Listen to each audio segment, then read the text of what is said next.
You think you choose. You believe that career was your decision, that relationship your choice, the coffee you ordered this morning, the words that came out of your mouth in anger, the dreams that visit you at night. You think you are the author of your life, but you are not choosing. You are being chosen. Every decision you make, every desire that burns in your chest, every fear that stops you cold, it all rises from a place you cannot see, a place you refuse to see. The unconscious is not some abstract concept from dusty psychology books. It is the puppet master pulling your strings while you dance and call it freedom. You are not free. You have never been free. And the tragedy is not that you are controlled. The tragedy is that you believe you are in control. Look at your life. Really look. That job you hate but cannot leave. Is that your choice? That pattern of choosing the same type of person who hurts you? Is that your wisdom? That rage that erupts from nowhere when someone questions your decisions? Is that your mature response? No. That is your unconscious speaking. That is the child you once were, making adult decisions with childhood wounds. You call it preference. You call it personality. You call it just how you are. But Freud saw deeper. He saw the strings. He saw the shadow theater where your real self hides while a collection of inherited traumas performs on the stage of your consciousness. You are not choosing your life. Your life is choosing you. From the moment you drew your first breath, they began to sculpt you. Your mother's anxious love became your need to please. Her worry wrapped around you like invisible chains, teaching you that love meant anxiety, that care meant control. Your father's absent gaze became your hunger for approval. His silence carved a hole in your chest that you've been trying to fill, with achievements, with recognition, with the desperate hope that someone somewhere will finally see you. The religion that promised salvation became your guilt. Every natural impulse branded as sin. Every spontaneous joy marked as selfish. Every authentic desire buried under layers of should and must and proper. The education that promised success became your fear of failure. They taught you to compete, to compare, to measure your worth against others. They turned your natural curiosity into performance anxiety. They told you to be good, to be reasonable, to make smart choices. But what they really taught you was to silence the voice that knew better, to bury the wild thing inside you that wanted what it wanted without apology. You learned to choose what others expected, to desire what was appropriate, to fear what was forbidden. And now, decades later, you sit in meetings choosing words that are not yours. You rehearse conversations in your head, editing out anything too real, too raw, too true. You lie in beds next to people your unconscious selected based on wounds you won't acknowledge. That person who never quite sees you. They remind you of the parent who never quite saw you. That partner who criticizes you. They echo the voice you internalized as love.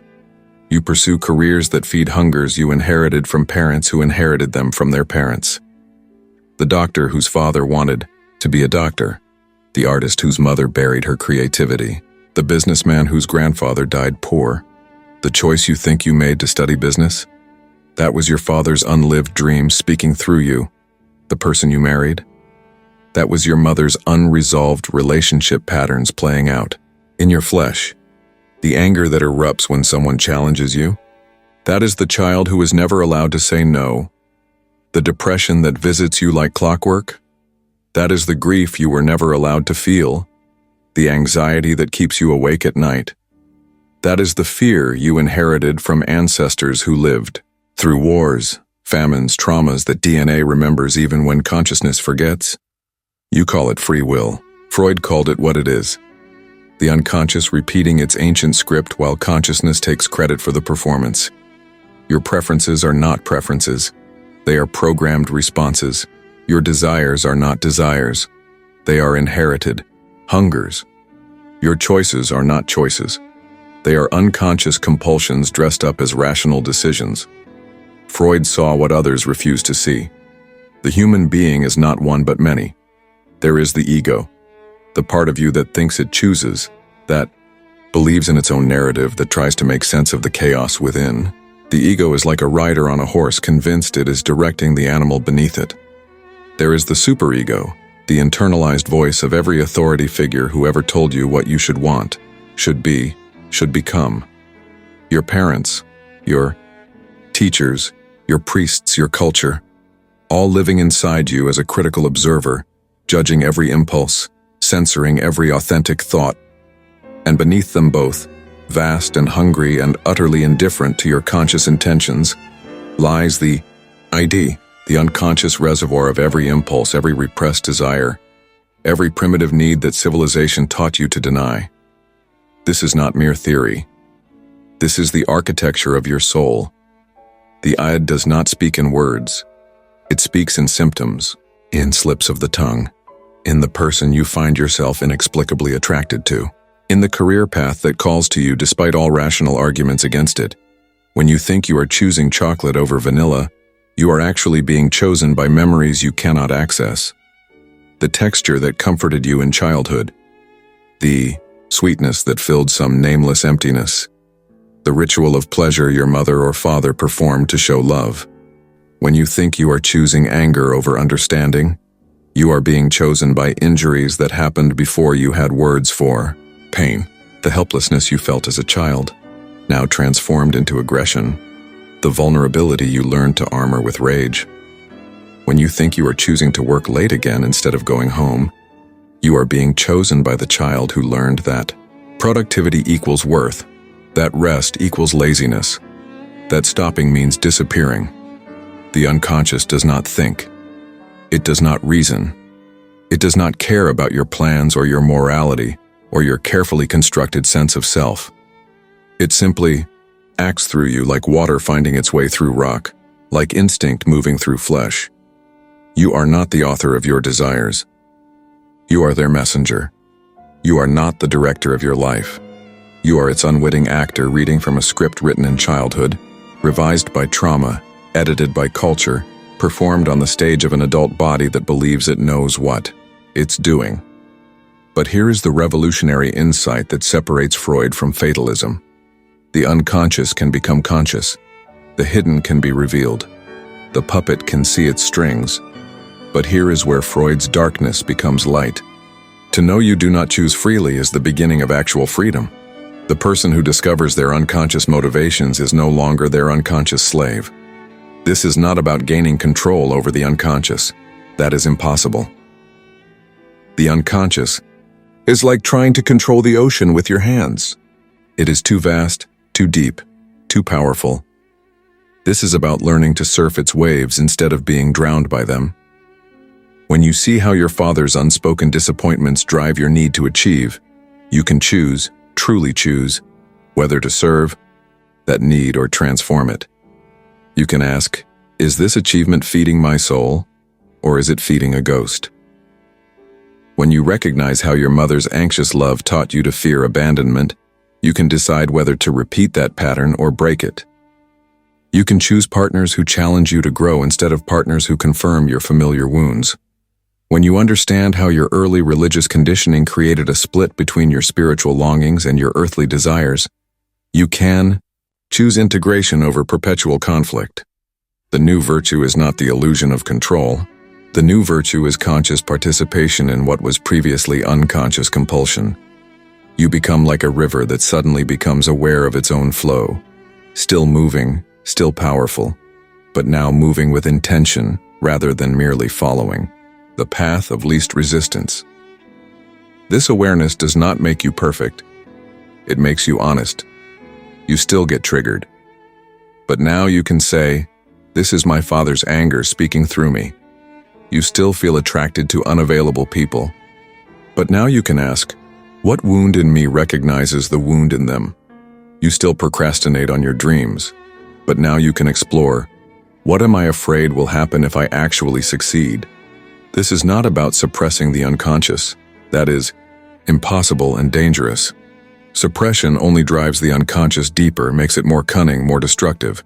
This is about befriending it, about learning its language, about discovering that what you thought were your weaknesses might be your unrealized strengths, the rage you inherited. It might be the passion needed to change the world. Your ancestors' anger at injustice, waiting for you to channel it toward creation instead of destruction. The sensitivity you were taught to hide? It might be the gift that allows you to heal others. The emotional intelligence that your family feared might be exactly what the world needs. The wildness you learned to tame? It might be the creative force waiting to birth something unprecedented.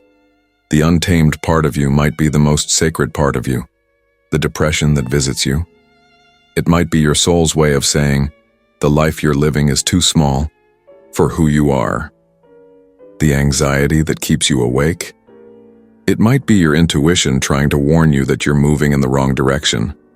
Consciousness does not control the unconscious. Consciousness dances with it. And in that dance, something that has never existed before becomes possible. A human being who acts from awareness rather than compulsion, who chooses from fullness rather than emptiness, who loves from abundance rather than need. This is the person who can say, I feel my mother's anxiety rising in me and I choose not to pass it to my children. This is the person who can recognize, this attraction I feel is not love, it's familiar trauma, and I can choose differently. This is the person who can declare, this career path feels safe, but my soul is dying. I choose the risk of authenticity over the comfort of conformity. But even this awakened consciousness must learn the deepest lesson of all. Sometimes the most conscious choice is to not choose at all. Sometimes the most powerful action is to wait in the silence where all choices dissolve. There are moments when the unconscious must be allowed to speak without translation, when the dreams must be received without interpretation, when the body must be trusted without the mind's interference.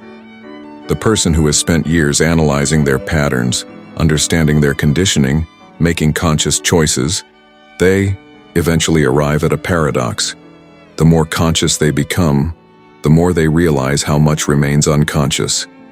The more they understand about their motivations, the more mysterious they become to themselves. The more they think they know about choice, the more they discover the wisdom of choicelessness. In the deepest analysis, something beyond analysis emerges. In the furthest reaches of consciousness, something beyond consciousness appears. There are moments when you must stop trying to understand why you feel what you feel. When you must cease the endless archaeology of your psyche. When you must simply be with what is, without needing to explain it or change it or choose differently. This is not resignation. This is a deeper form of acceptance. This is not giving up. This is arriving at what was always there beneath all the choosing and not choosing. In the deepest silence, beyond choice and compulsion, beyond consciousness and unconsciousness, something else emerges. Call it the self. Call it the soul. Call it the mystery that was never meant to be solved, only lived. This silence is not empty. It is full of everything you stopped looking for when you thought you had found yourself. In this silence, the analyst and the analyzed discover they were never separate. In this stillness, the observer and the observed reveal themselves as movements in the same vast awareness. The puppeteer and the puppet discover they were never separate. The chooser and the chosen reveal themselves as movements in the same vast dance. And you realize that freedom was never about controlling your choices. Freedom is about becoming so empty of the need to choose that choice happens through you like breath, like heartbeat, like the sun rising because it cannot help but shine. This is the ultimate insight that even Freud's genius could only point toward. Beyond the conscious and the unconscious lies something that is neither and both. Beyond your personal history lies something that has no history. Beyond your individual psychology lies something that is not individual. The deepest therapy is not to understand yourself, but to disappear into what you truly are. If these words have stirred something in the depths you usually keep hidden, write this in the comments. I see the strings, and in seeing them, I begin to be free. This is not a statement of achievement. This is a declaration of beginning, because the journey from unconscious compulsion to conscious choice to choiceless awareness, this is the work of a lifetime.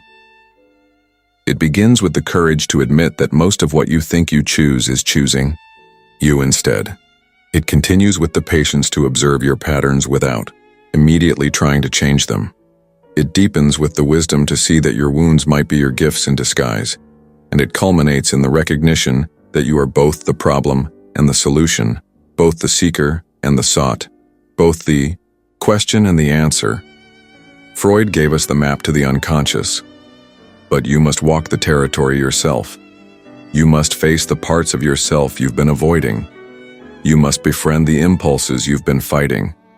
You must integrate the shadows you've been projecting onto others.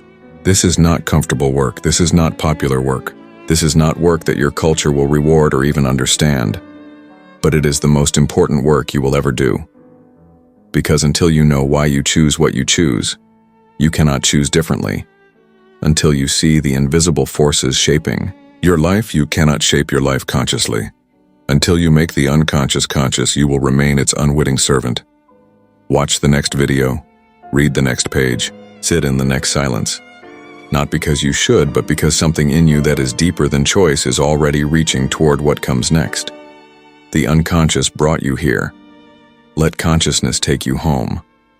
And when consciousness has done its work, let silence take you beyond both, into the place where you have always been free, into the place where choice and choicelessness are revealed as the same movement, into the place where you discover that what you thought was the problem was actually the path. Your unconscious is not your enemy. It is your forgotten teacher. Your compulsions are not your weaknesses. They are your unlived strengths seeking expression. Your patterns are not your prison. They are the curriculum your soul designed for your awakening. Welcome to the deepest journey you will ever take. The journey from who you think you are to who you have always been.